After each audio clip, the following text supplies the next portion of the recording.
Olá, como vai? Sou Carlos Barroso com o Cena Política desta semana.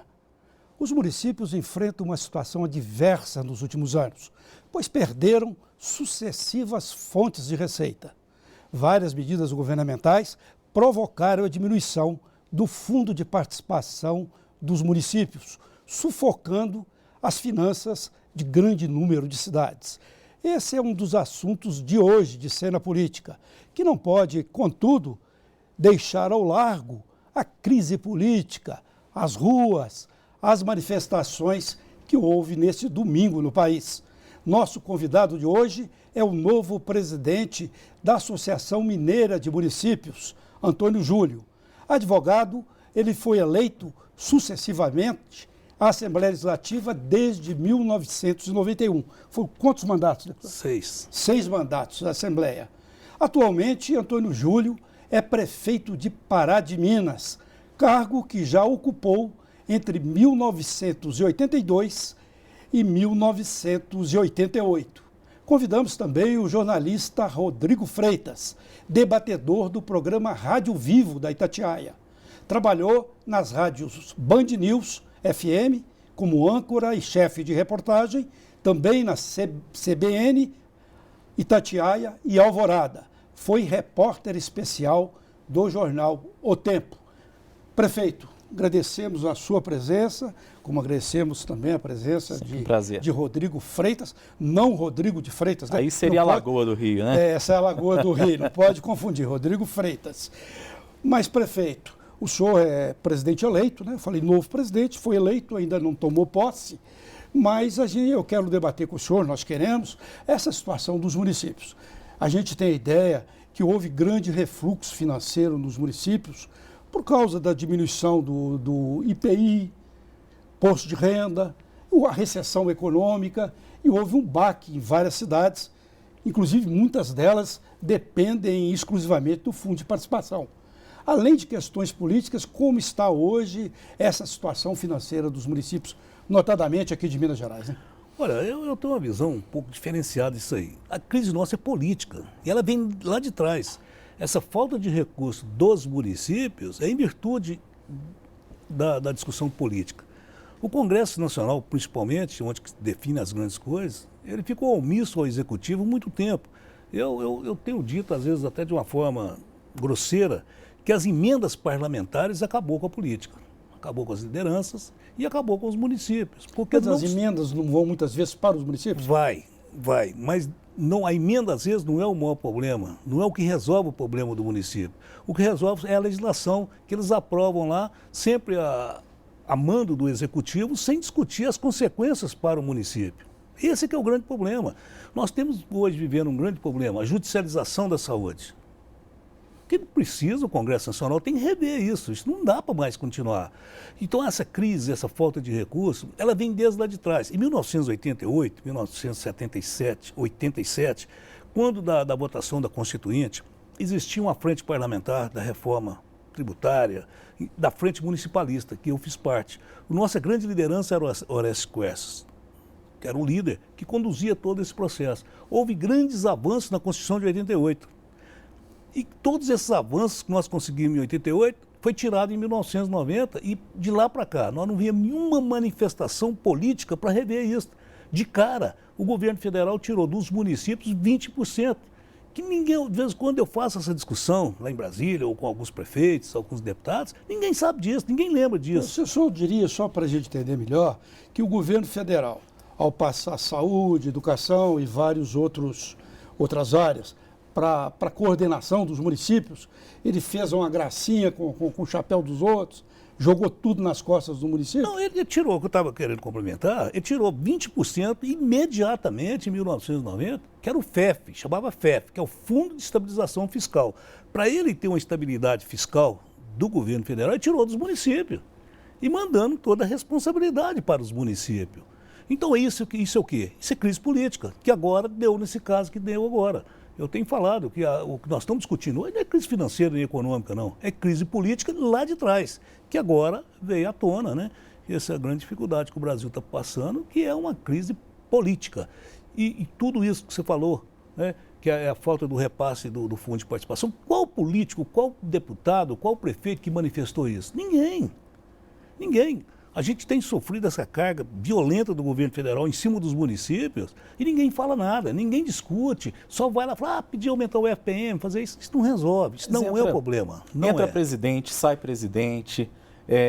A discussão sempre se dá em torno dessa dificuldade financeira que os municípios vivem, mas falta também por parte dos prefeitos uma articulação mais efetiva para garantir que esse tipo de defesa dos municípios seja feito, porque a gente ouve, o Barroso sabe disso também, foi e é um grande repórter, a gente ouve isso, já não é de hoje.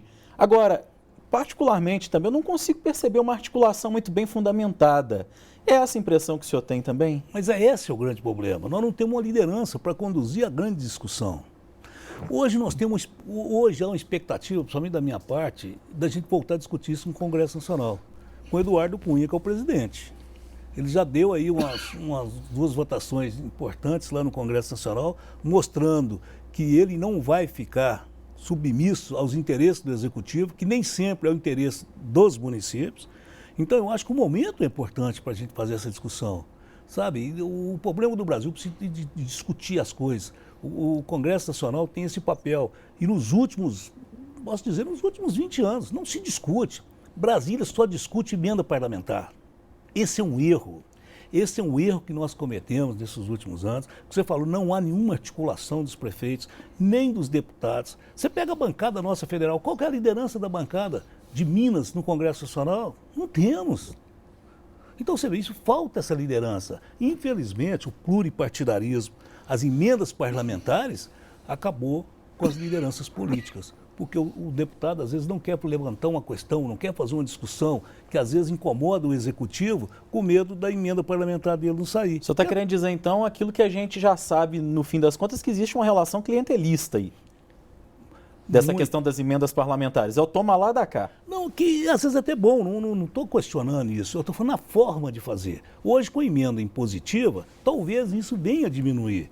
Talvez por causa disso que o Congresso Nacional conseguiu votar lá umas duas leis contrariando o Poder Executivo, porque os deputados estão se sentindo mais livres para poder indicar as verbas parlamentares, porque ela é importante para o município, mas ela travou a discussão política, porque ninguém fazia discussão política com medo do Executivo fazer uma retaliação e não liberar as emendas parlamentares, que todo mundo sabe disso. Prefeito, o senhor está falando que o presidente da Câmara dos Deputados, Eduardo Cunha, pode ajudar muito os municípios nessa situação, mas ele é um político tido também como de origem clientelista, puramente clientelista.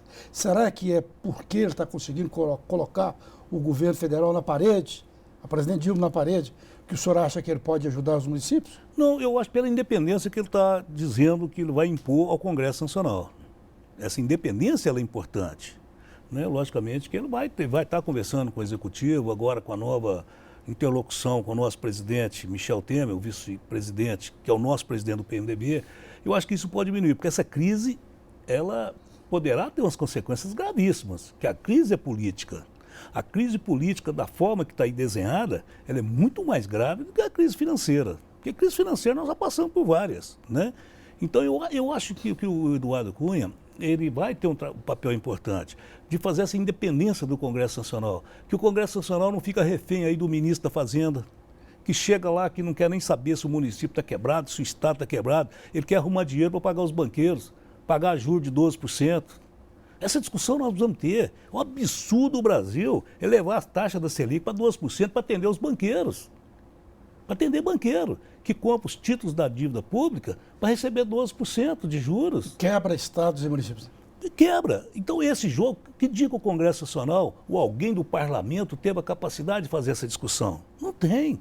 Às vezes por desconhecimento, às vezes por desinteresse. Porque fica preocupado, às vezes, de dar uma peitada no ministro da Fazenda. Se eu peitar, ele não vai liberar minha verba. Não vai liberar lá minha ponte, minha estrada. Não é por aí que nós vamos consertar esse Brasil, não. Eu acho que essa discussão precisa ter. Por isso que eu estou na vida pública há mais tempo, eu tenho muita expectativa e muita esperança que o Eduardo Cunha vai criar um novo modelo de discussão entre o Executivo e o Legislativo. Sem essa dependência né, com os órgãos, principalmente planejamento, secretário de Fazenda. O que esse ministro está falando das reformas fiscais, nada mais é o que nós já vimos uns 15 anos atrás. Quando o próprio PT discutia, queria pôr o FMI para fora, está voltando outra vez. Voltou outra vez, né? Fazendo o Lula dizia que o FMI falava grosso aqui no país, chegava e colocava tudo na marra aqui com ele, o FMI falava baixinho, né? Mas parece que agora ele voltou a falar alto. Voltou, porque hoje o ministro da Fazenda está preocupado apenas de criar um mecanismo de superávit fiscal para pagar os juros. Vou na sua canela agora. O senhor é do PMDB, um partido da base do governo, mas seu discurso é um discurso oposicionista, hein, prefeito? Não, eu sou brasileiro. Eu sempre às vezes fiz oposição 12 anos aqui ao PSDB, ao governo do PSDB, mas sempre defendi os interesses do Estado. Porque isso é que nós políticos precisamos diferenciar. Você não pode ser contra o nosso país, você não pode ser contra o Estado. Você pode ser contra o governo, mas contra o Estado você não pode ser. E isso é que está precisando discutir. Porque às vezes o governo dá uma ordem que você tem que cumprir. Não, você tem que entender os interesses do município, ou do seu Estado, ou da União. Né? Para quem me acompanhou na minha vida pública, sabe que em 12 anos eu fui à oposição ao governo do PSDB e ajudei muito o Estado de Minas Gerais. Foram as ações que eu estava discutindo, principalmente fiscal e tributária, que eu sempre defendi o nosso Estado. E, às vezes, dá uma canelada no governo. Muito bem, prefeito. O senhor falou aí de PSDB, eu vou ter de fazer um intervalo. Depois nós vamos falar desse assunto. Cena Política volta já já.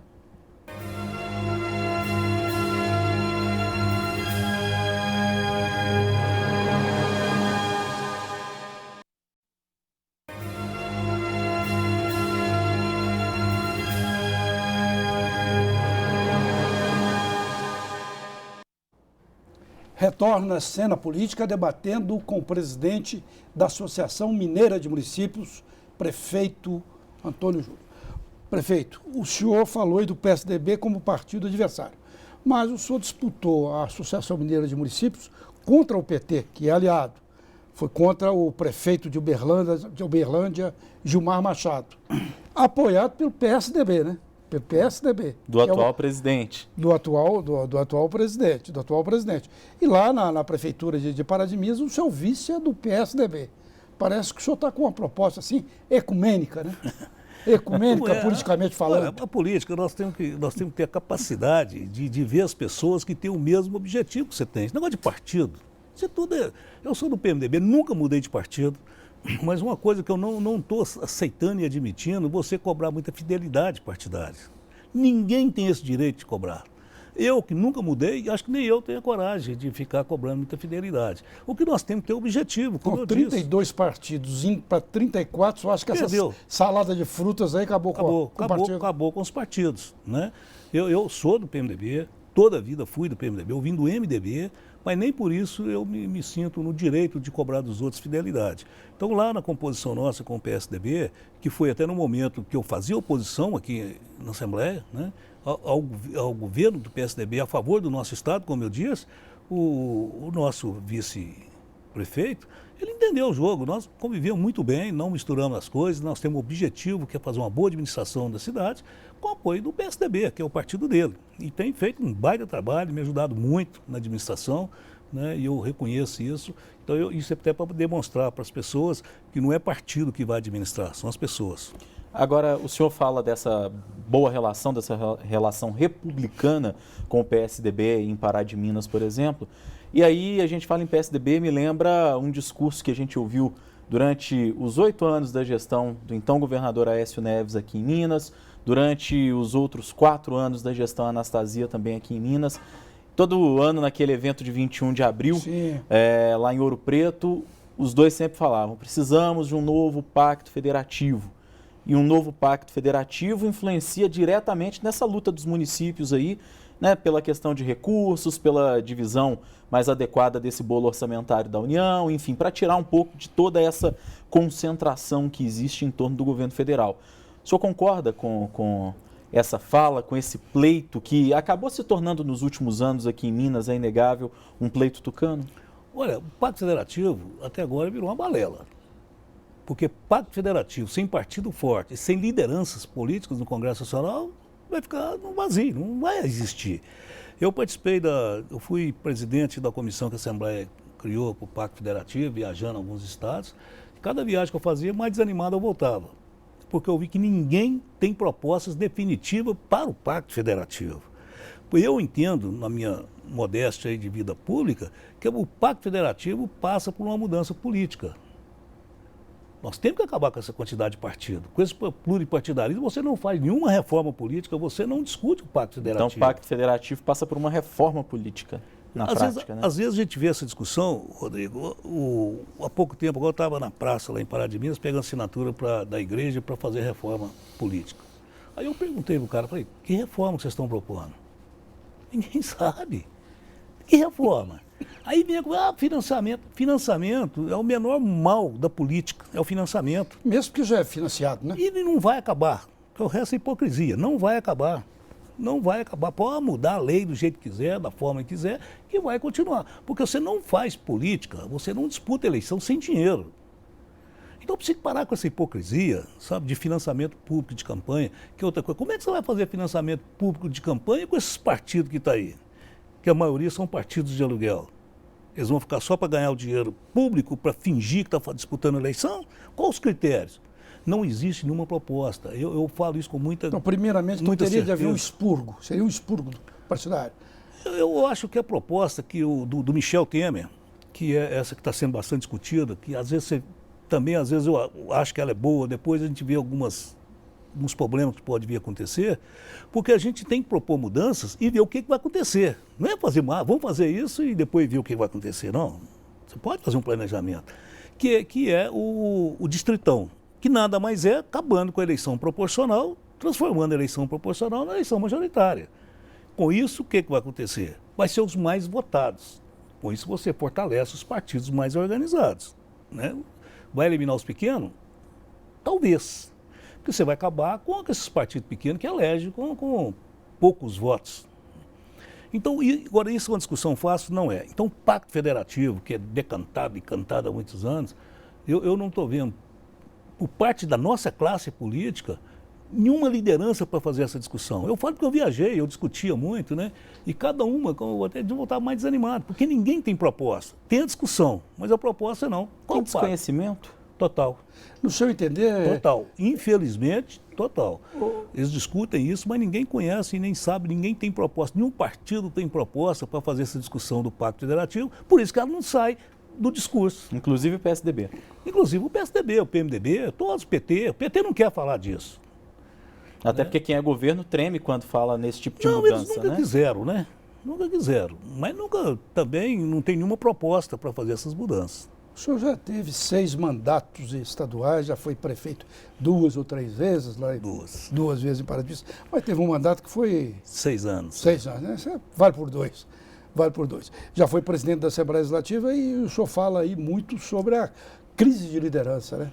Falta liderança, faltam pessoas capazes de liderar. O senhor acha que essa crise de liderança está assarbacando tudo, está pegando tudo? E eu complemento a pergunta do Barroso com o seguinte: essa falta de liderança não começa no Palácio do Planalto? Começa. Pela presidente. Hoje ela está dando um péssimo exemplo, né? Porque ela não lidera nada, né? Tanto que ela não lidera, que a praça política ela entregou para o do vice-presidente. A oposição diz que ela terceirizou a economia, terceirizou os 2 símbolos do poder, a chave do cofre e a caneta, né? Que nomeia e tudo mais. Ela terceirizou a chave do cofre para o Joaquim Levy e a caneta para o Michel Temer. Seria isso? Eu também penso assim? Eu não sei se o Michel está com a caneta, não. Talvez ele recebeu a caneta sem tinta. Isso é que nós vamos ver dentro de um prazo curto, né? Porque se ela tiver sem tinta, o vai ter Joaquim Levy logo na frente e nós vamos ter né? atrito. Agora, o ministro do Planejamento vai ser da Fazenda, ele vai ser um grande problema político. Porque ele não está fazendo um planejamento para o Brasil, ele está fazendo um planejamento para os banqueiros. Ele é oriundo desse meio, né? Nós já tivemos essa crise. Você não vê banqueiro reclamando do governo, principalmente do PT. Você viu alguém falando alguma coisa? Nem agora na crise. E eles ainda foram beneficiados com essa taxa Selic, que não tem a mínima lógica. Esse aumento da taxa Selic, o maior juros do mundo. O Brasil paga, recebe também, mas paga, mais é para pagar, para beneficiar banqueiro. O banqueiro não precisa mais de benefício, não. Eles vão ganhar dinheiro demais, estão ganhando muito dinheiro. Né? Então, essa terceirização, eu acho que o Michel vai ter um papel importante. Um papel que a Dilma não tem condições de fazer, porque ela não conversa com a classe política. Não é da agora, não. Ela tem dificuldade de conversar com a classe política. Então, como é que você vai exercer um papel de liderança se você tem dificuldade de conversar? Mas agora o Michel Temer também, de uma certa maneira, ele foi engolido, né, pelo Eduardo Cunha, pelo Renan Calheiros. Hoje quem está mandando, está colocando as cartas no PMDB são a dupla aí, Eduardo Cunha e Renan Calheiros, os presidentes da Câmara e do Senado. Olha, o Michel vai conseguir? Vai conseguir. O Michel é muito habilidoso, muito preparado, né? E mesmo o Cunha, o Eduardo Cunha, mesmo o Renan, ele sabe que nós não podemos criar muitas dificuldades para o país. E o PMDB tem essa responsabilidade. O PMDB, com todos os problemas, com todas as crises que nós tivemos, né, com sempre a imprensa fala, o PMDB agora acaba, o PMDB é isso, o PMDB é aquilo, mas ainda é o partido que dá governabilidade. Né? Na primeira crise do Lula, né, quando o Lula passou por dificuldade, quem segurou aquele pepino todo foi o PMDB. Então o PMDB tem essa capacidade. Nós temos lideranças mais antigas, pessoal mais experiente, né, que tem essa capacidade de articulação. E o Michel tem, e eu tenho certeza absoluta que logo, logo, mais uns 10 dias no máximo, tudo isso vai estar apaziguado, tanto na Câmara como também no Senado. Agora, o senhor acha que com esse destaque, né, o Barroso falou muito bem aí, esse destaque que o Renan Calheiros tem ganho, Eduardo Cunha principalmente com uma pauta para lá de polêmica sendo colocada todos os dias na Câmara, você acha que com isso o PMDB caminha, por exemplo, para 2018, com a possibilidade de ter um nome próprio à presidência da República, à medida que, politicamente falando, nesse momento o PMDB está tomando protagonismo, porque a função de articulação política foi terceirizada, como disse o Barroso, pelo vice-presidente, para o vice-presidente da República. O presidente da Câmara tem colocado na pauta alguns projetos que são, inclusive, contrários àquilo que o governo defende. O presidente do Senado, idem. Significa que o PMDB, de repente, vai deixar essa posição de coadjuvante que tem adotado nos últimos 20, 25 anos, talvez, no Brasil, para partir para um projeto próprio de poder? Olha, eu não acredito que seja um projeto próprio. Eu acho que o PMDB tem que ter a responsabilidade de ver o projeto do país.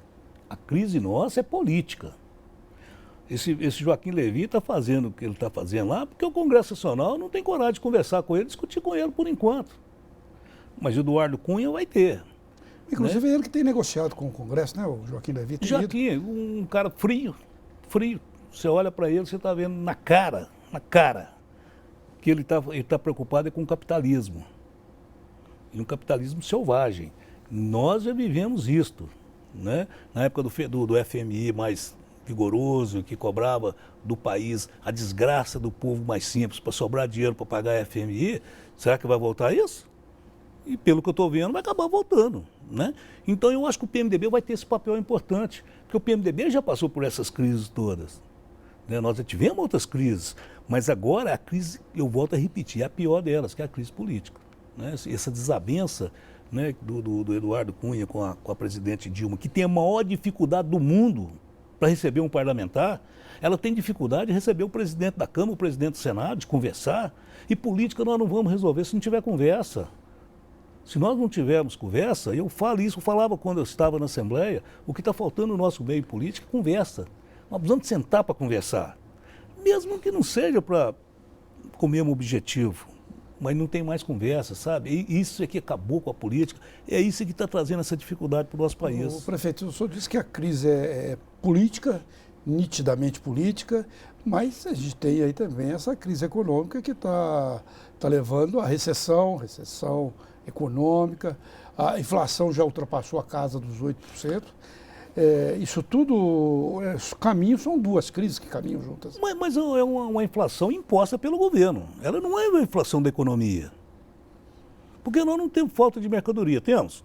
Na época da inflação violenta, na época do Sarney, né, do Collor, lá realmente havia uma falta, nós não tínhamos mercadoria para comprar. Então a inflação é pela falta de produtos. Hoje é o contrário, nós temos excesso de produtos. Então a inflação imposta pelo governo, quando o governo eleva uma taxa de juros para 12%, ele que está criando inflação. Para atender quem? Essa é que é a discussão.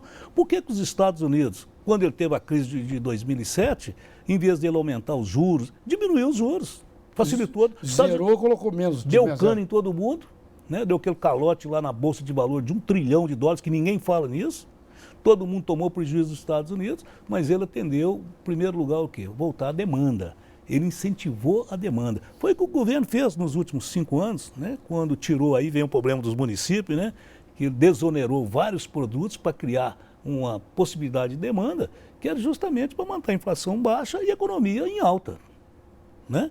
Ou você não vai fazer a economia girar se não houver consumo. E hoje o governo está impedindo a população de consumir. Então eu acho que é uma política meio equivocada nisso aí. Por isso que eu falei que fez gracinha com o chapéu dos outros, né? Que tirou lá, mas atingiu foi o município, né? Que teve o fundo de garantia achatado, né? Não, e agora piorou, porque como ele está desestimulando o consumo, que é uma proposta inversa dos americanos, né? Ou mesmo dos japoneses, que lá os juros é negativo. Por quê? Para tentar achar uma forma que o japonês venha consumir, né? Eles estão incentivando. Aqui no Brasil, o contrário. Nós elevamos a taxa de juros para pagar os banqueiros, impedimos o consumo e temos excesso de produção. Qual que é essa lógica dessa ideia do governo atual? Eu realmente não consigo entender, talvez eu seja um pouco simplório nessa análise, mas é uma análise que eu aprendi lá na roça, né? Meu pai falava que o negócio bom é aquele que dá lucro. O governo hoje arranja essa confusão, tudo dando prejuízo e querendo que o negócio seja bom. Isso não existe. Deve ser, no mínimo, um negócio surreal, né? Cena política volta já, debatendo com o prefeito Antônio Júlio, presidente da Associação Mineira de Municípios.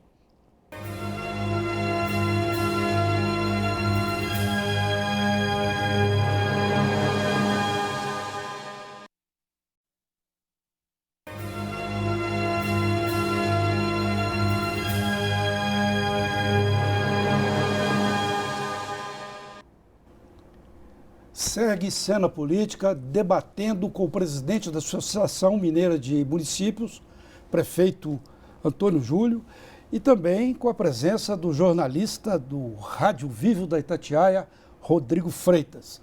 A gente pode depois voltar àquela pauta política mais nítida, prefeito, mas eu queria saber do senhor, de você, não vou falar senhor, não você, aqui um programa mais informal, dessa situação da Copasa com Pará de Minas. Parece que foi um dos poucos municípios que falou show a Copasa, tirou a Copasa lá do município. Não é só isso. Eu conheço a situação da Copasa da minha passagem pela Assembleia. É uma empresa que precisa ser repensada. É uma empresa que mente o tempo todo para a população, inclusive para a população de Belo Horizonte. Ela mentiu para a população de Pará de Minas que não ia faltar água, que não ia ter desabastecimento. E nós passamos, nos últimos 15 meses, bairros em Pará de Minas, 15 dias sem água. E eu tentando acertar isso com a Copasa. A Copasa tem que fazer investimento, ela tem que fazer planejamento. Não existe por parte da Copasa, nem em Pará de Minas e nem em Belo Horizonte, que eu posso falar isso de cadeira porque eu conheço, nenhum planejamento, nenhum investimento. Então nós tentamos uma negociação com a Copasa, ela queria uma solução de longuíssimo prazo, sempre que a solução nossa é de curto prazo. Então a Prefeitura de Pará de Minas nós achou por bem licitar. Licitei, respondemos vários processos, tentando travar o nosso processo licitatório. Nós vencemos todos, inclusive no Tribunal de Contas do Estado, no Tribunal de Justiça, em primeira instância. Chegamos ao final, assinei o contrato. Na hora de a gente assumir o serviço, a Copasa conseguiu uma liminar e que está exigindo da Prefeitura uma indenização de 190 milhões. Isso mostra a irresponsabilidade da Copasa. Isso mostra que eles estão brincando. Estão brincando com a população. Eles estão brincando. Como estão brincando e mentindo para a população de Belo Horizonte. Mas essa nova gestão agora, que diz que tem um novo pensamento, que está trabalhando de forma mais transparente... A Copasa tem um problema que ninguém quer enfrentar, que tem que enfrentar. São sócios estratégicos que eles arrumaram aí aos 3, 4 anos. É o mesmo problema da CEMIG, então. Mesma coisa. Então, os sócios estratégicos, eles não querem saber se a população de Pará de Minas, de Belo Horizonte, está sem água, não. Eles querem saber quanto é que vai faturar no fim do balancete lá, do balanço. Também não quero saber quem está no poder também não. Não quero não, isso que é o dinheiro deles, porque parece ter um contrato muito mal feito na época, né? Porque quando eles entraram para a Copasa, eles entraram pela porta do fundo, não foi pelas portas da frente. Nós éramos muito vigilantes à situação na Assembleia e nós só fomos tomar conhecimento, o governo tinha conseguido sócio estratégico uns 3 meses depois. E, modéstia à parte, eu era vigilante, nós quase caímos de costa, né? Então, o problema hoje das empresas, desses sócios estratégicos, eles não querem saber se Pará de Minas tem ou não tem água. Eles querem saber que o povo está pagando ar, que é outro problema sério. Lá se cobra ar. E a Copasa está faturando. Né? Mas presentemente, como é que está o problema da água lá? Não, continua faltando? A Copasa é o seguinte, tem chuva, o Ribeirão, porque a Copasa nem reservatório ela tem em Pará de Minas, ô Carlos, nem reservatório. Lá ela vive hoje de pegar água do manancial. São 2 mananciais pequenos, que diminuíram muito com essa falta de chuva. Então a água é a mesma e a população praticamente triplicou desde quando ela chegou lá. Né? E não tem nenhum planejamento. Se eu tivesse tempo aqui de contar o que nós passamos nos últimos 15 meses nesse embate com a Copasa, vocês talvez nem acreditassem. Quer dizer que essa crise propalada, crise hídrica, chegou bem antes lá? Muito antes. Na verdade, ela começou em Pará de Minas em 1999. A Copasa já previa que ia faltar água por falta de investimento. 99. Em 2008, quando o prefeito cancelou o contrato com a Copasa, que venceria em 2009, tinha que ser um ano antes, ele já colocava lá nos argumentos para cancelar o contrato a falta de investimento da empresa. Então a Copasa, eu acho que esse momento de Pará de Minas vai ser bom para o governo e para a Copasa. A Copasa, se ela não mudar os rumos, se ela não ser mais verdadeira com a situação que ela vive hoje, a Copasa está fadada ao fracasso. O senhor tentou algum diálogo com o governador Fernando Pimentel nesse sentido? Já conversou? Já obteve algum retorno, alguma resposta? Não. Ou está tudo na estaca zero? Conversei com a presidente atual 2 vezes. Ela chamou lá o secretário do governo, não guardei o nome, que está cuidando. Você vê, as coisas são tão tumultuadas nesse início de governo, porque a Copasa pertence a Cedru, ao governo, né, ao secretário. Mas quem conversa é outro secretário. Então não tem um diálogo correto de definição. Pará de Minas tomou definição, a Copasa perdeu a concessão lá, ela tem que sair. Agora ela está pedindo indenização, cara, na maior cara de pau. Isso deve ser para atender interesses de advogados que são de São Paulo, né? Tem mais isso. O escritório que a Copasa contratou para ter essa discussão com o Pará de Minas é de São Paulo. Ela é de São Paulo. Pedir 190 milhões. A empresa que ganhou a concessão em Pará de Minas, para ficar lá 35 anos, ela vai investir 225 milhões de reais. Para 35, investir agora, com o valor de hoje. Ela tem que investir inicialmente 100 milhões de reais em 2 anos, para resolver o problema do abastecimento. Então a Copasa não leva essas coisas em consideração, ela está desrespeitando o povo de Pará de Minas. Eu falei para o Cacheta, falei para o presidente, que se a Copasa deixar faltar a água lá agora, por essa briga que ela está na justiça, ganhando a justiça, né, que hoje, por coincidência, hoje nós revogamos isso, ganhamos uma liminar quinta-feira e ganhamos outra hoje. Então, se coisa correr bem, essa semana nós estamos assumindo o serviço lá, tá certo? Mas a Copasa precisa de rever. Ela tem 106 contratos pendentes, desses 106 tem 56 municípios esperando a solução de Pará de Minas. Então a Copasa tem que rever. Ela tem que rever. Quer dizer que o Pará de Minas pode puxar esses outras 56 cidades? Porque essa cidade, cara, estão esperando, porque a Copasa chega lá, põe a faca no pescoço do prefeito, que às vezes não tem nem argumento para discutir. Todo mundo achava que só existe a Copasa para fornecer água. Existem várias empresas hoje grandes, empresas bem estruturadas, economicamente, financeiramente, que pode prestar um bom serviço, que é o grande mercado hoje, né, de investimento. Então todo mundo acha que era só a Copasa, né? O senhor estava dizendo mais cedo que lá em Pará de Minas são 2 mananciais, 2 ribeirões e de pequeno porte para fornecer água para um município que hoje tem 90 mil habitantes, né? Qual seria a solução, então, já que reservatório o senhor está dizendo que também não há, para resolver esse problema? De onde viria a água para abastecer Pará de Minas dentro desse trabalho de reestruturação que a empresa que venceu a licitação tem que fazer a partir de agora? Olha, primeiro, eles já estão estudando outras alternativas de curto prazo. Inclusive, está no nosso plano de negócio, plano de saneamento, aprovado pela Câmara Municipal, de buscar água no Paropeba. Nós temos uma outorga já definida agora, recente, né, pelo IGAM, de buscar água no Paropeba. É uma obra de 27 quilômetros de adutora. a empresa vencedora da licitação está preparada, eles estão preparando para buscar fazer esse projeto em 6, 7 meses. Eu até acho o prazo um pouco curto, mas eles sabem que eles precisam dar uma satisfação, porque senão vai faltar água em Pará de Minas, e fazer em 4 lotes, seria 4 lotes de 7 quilômetros. Então, eles acham que fariam isso rápido. Então a solução de curto prazo é buscar água no Paraupeba. A 27 quilômetros, está planejado, nós temos outorga, tudo pronto, inclusive as licenças ambientais. Então a empresa, se ela quiser, nessa semana, começar a fazer a perfuração dessas dutoras, está preparado. Ô, prefeito, hoje pulando um pouco aí de assunto, sem querer colocar água na discussão, né? Vamos pular para esse assunto nacional. A gente teve agora no domingo essas manifestações no país que não tiveram o mesmo impacto das manifestações anteriores, de março. Por exemplo, aqui em Belo Horizonte, por números da PM, de 26 mil pessoas de março, caíram para 5 mil pessoas. 5 mil pessoas agora. Lá em São Paulo, também segundo a PM, de 1 milhão, caiu para 275 mil pessoas. Mas, de qualquer maneira, é uma situação política que o governo federal tem de responder. E há um questionamento grande dessa questão da Petrobras e tudo mais. Como que você e os prefeitos têm acompanhado essa imensa crise política que está no país, nascida com esse mega escândalo da Petrobras, também chamado de Petrolão, né? Olha, esses movimentos, por que está começando a fraquejar? Por falta de liderança. Você não faz nenhuma manifestação, nenhuma mudança política no país, ou via partidária, ou via grandes lideranças. Então não adianta, cada lugar tem um líder, vai esvaziando, porque você perde o foco, né? Se você fizer uma análise fria, perdeu o foco, né? Aí vem essa discussão que eu acho perigosa, que eu tenho debatido isso e acho que nós não deveríamos incentivar essa discussão, que é a manifestação da classe mais rica. Essa discussão precisa parar.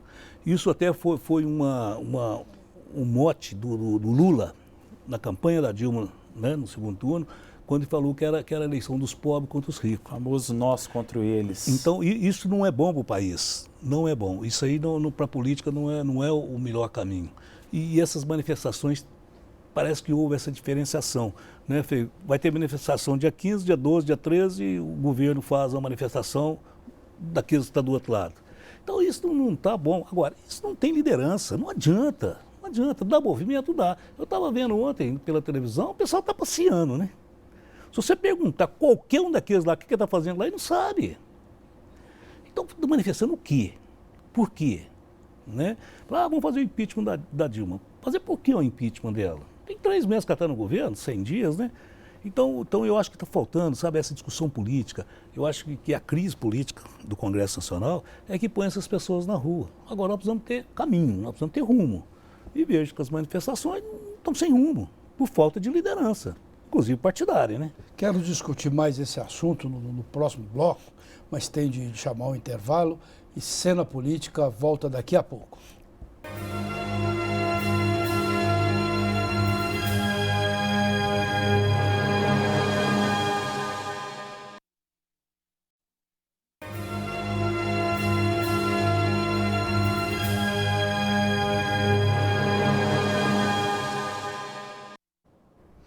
Retorna à cena política debatendo com o presidente da Associação Mineira de Municípios, prefeito Antônio Júlio.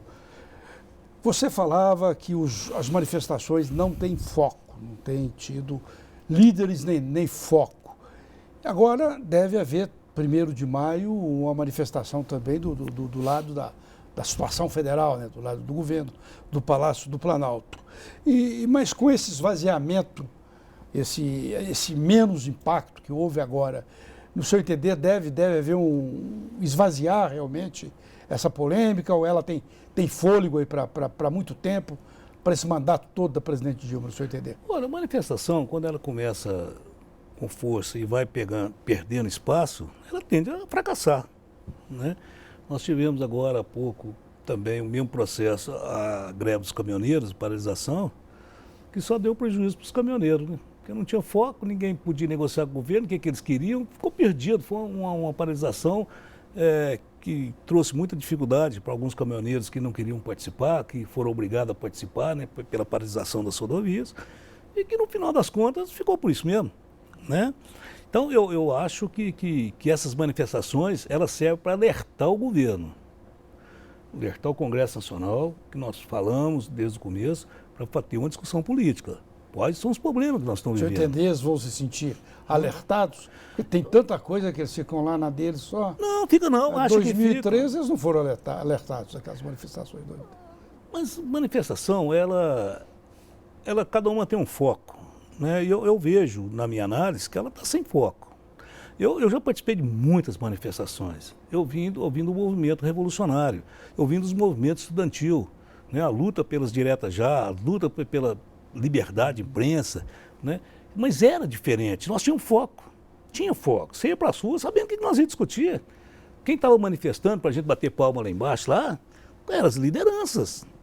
Então os movimentos davam, né, das diretas já, principalmente, você via lá um Ulisses Guimarães, um Tancredo, todas essas pessoas que lideravam, né? Então você tinha lá prazer, você juntava para ver essas lideranças falando, você vai ouvir quem? Quem? Não tem. Não é porque você subir num palanque gritando aí, ou num caminhão de som. Inclusive o Aécio, né? Interessante.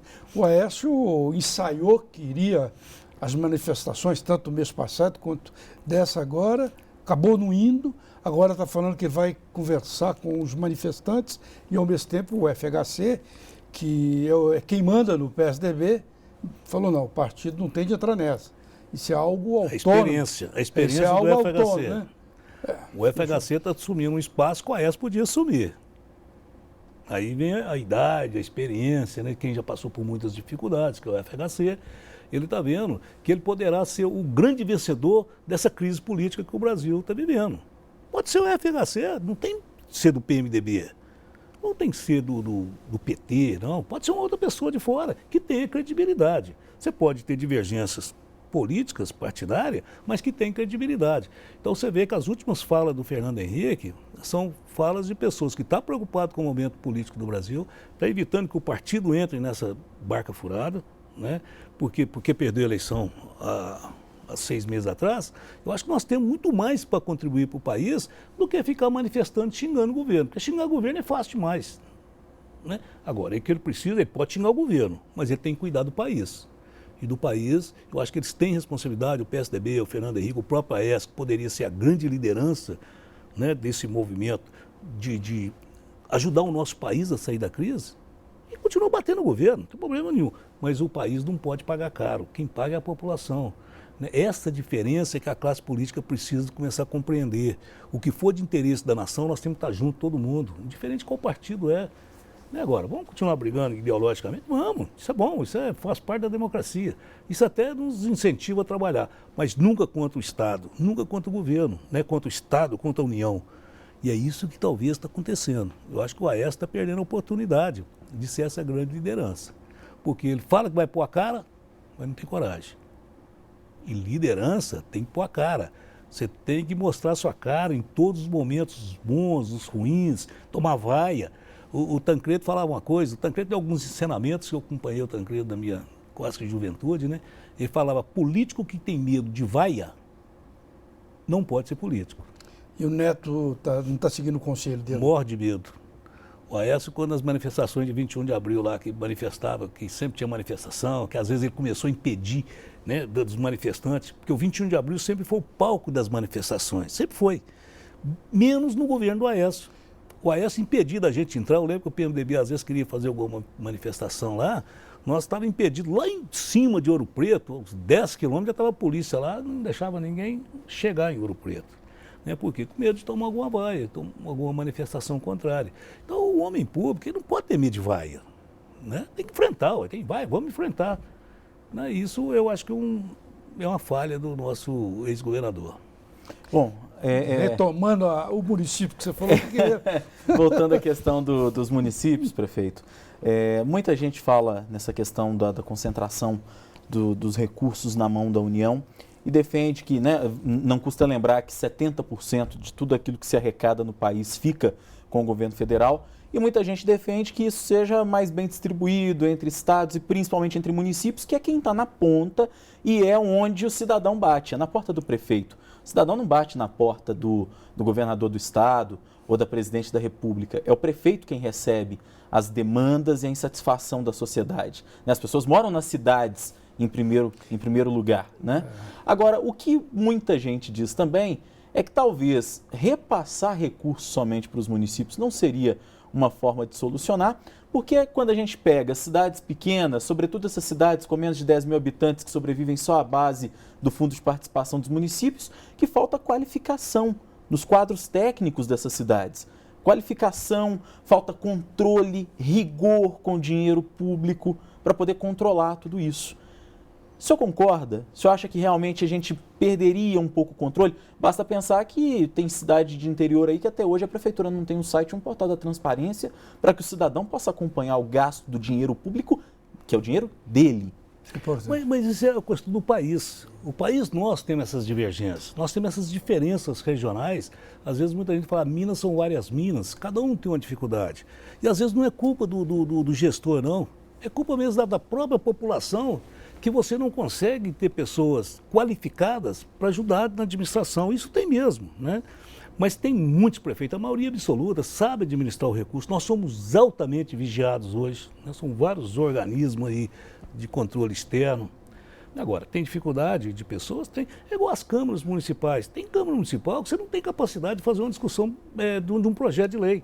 Nós temos câmaras aí que querem fazer um jogo só político. Cabeça hoje está com a taxa de iluminação pública, que alguns municípios tiveram que assumir por imposição aí, né, da ANAEL, que o prefeito não consegue aprovar lá a taxa de iluminação pública, porque a Câmara não autoriza, porque o fulano gritou. Então, essas divergências nós temos que... Agora, nós só vamos mudar isso com muita conversa, com muita participação de todos. E não ter coragem de enfrentar isso. Nós não temos que ter coragem, nós não temos que ter... Aliás, nós temos que ter muita coragem e não ter medo. Esse é o grande problema da política. Nós temos medo de conversar, nós temos medo de mexer na ferida, que a ferida nós temos muitas. Nós temos muitos equívocos. Você vê hoje, a judicialização da saúde. O que está acontecendo hoje nas cidades de médio porte, no caso de Pará de Minas, é um dos maiores afrontos a toda a administração. Você hoje, se você é amigo do advogado, amigo lá do médico, ele te receita para você, você vai lá no promotor, requer a justiça, você passa na fila do SUS e é atendido preferencialmente. Está errado. Isso não pode continuar dessa forma. E às vezes você recebe uma ordem judicial lá 2, 3 horas da manhã, falando que vai te multar não sei quanto, que... Então isso é a discussão que nós precisamos fazer, sabe? Então quando você fala falta de qualificação, eu concordo, né? Nós precisamos mudar. Agora nós precisamos mudar a cultura do Brasil, né? Nós somos ainda um país, em algumas regiões, um pouco atrasado. Temos que enfrentar isso. Agora, vamos enfrentar de que forma? Discutindo, sendo mais claro nas coisas, parar com essa hipocrisia da população e de alguns órgãos, principalmente de imprensa. Um dia eu estava discutindo, até foi engraçado, com o Tiririca.